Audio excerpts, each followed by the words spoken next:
much, Mr. Chairman. I'm really glad that we're having this important conversation, but I want to take this opportunity to say how outraged I am by how callously the Trump administration has mishandled our education programs as it is taking a wrecking ball to the Department of Education. Earlier this year, Secretary McMahon cast off much of her department's responsibility for career and technical education and adult education programs to the Labor Department, with basically no notice, no planning, which has resulted in funding delays and other problems. And unfortunately, that was just a preview of what was to come. 3 weeks ago, President Trump and Secretary McMahon announced that they were moving almost all of the K-12 education programs and many of the higher education programs to DOL. And they're moving others to HHS, Interior, State, and they've promised to keep moving more programs, including special education, to other agencies, all without consulting Congress. That should be unacceptable to every single one of us. Congress has repeatedly and clearly authorized those programs at the Department of Education and provided funding to the Department of Education to carry them out. Moving programs to agencies without the experience nor the capacity to administer them is really a disservice to our students and to our schools. The Department of Labor is not used to administering the number of programs administered by the Department of Education. We saw chaos earlier this year when the CTE and adult education programs were moved from the Department of Education to DOL. How much worse is it going to be when DOL is saddled with thousands of education grants like TRIO, when they have never administered anything near that scale? How are they going to administer impact aid programs with zero experience in doing that? Why is the Department of Labor administering programs for preschoolers and elementary school students at all? The Trump administration has not answered those questions or even consulted Congress.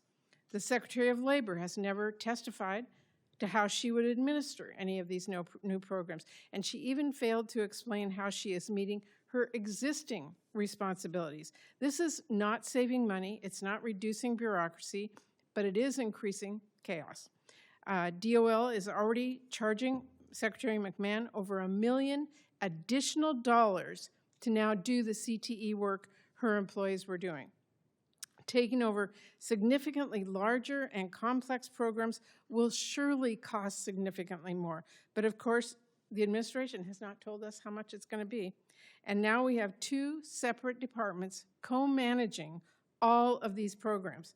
How is that going to reduce bureaucracy? States, school districts, families are going to have to deal with multiple agencies now when they used to deal with one. So I want to make clear I'm always ready for a conversation about how we improve these federal programs, but that could not be further from what is happening with this administration. And again, they're not bothering to talk to Congress about it and how they can pursue this legally by passing a law to do it. They're just doing it, which tells you pretty much how serious they are about doing anything. So I appreciate this hearing, but I needed this opportunity to express my dismay at what is happening in this administration to our schools, our students, and really the future of our country with all of this mismanaging going on. But Mr. Ryan, let me ask you, and I wanted to ask you, given your experience, can Education and Department of Labor collaborate on these programs without an interagency agreement? Can they even do that? And have they collaborated on CTE before now? So there's a long history of collaboration between the Department of Education and the Department of Labor. And what that history tells us is that it does not require major structural realignment.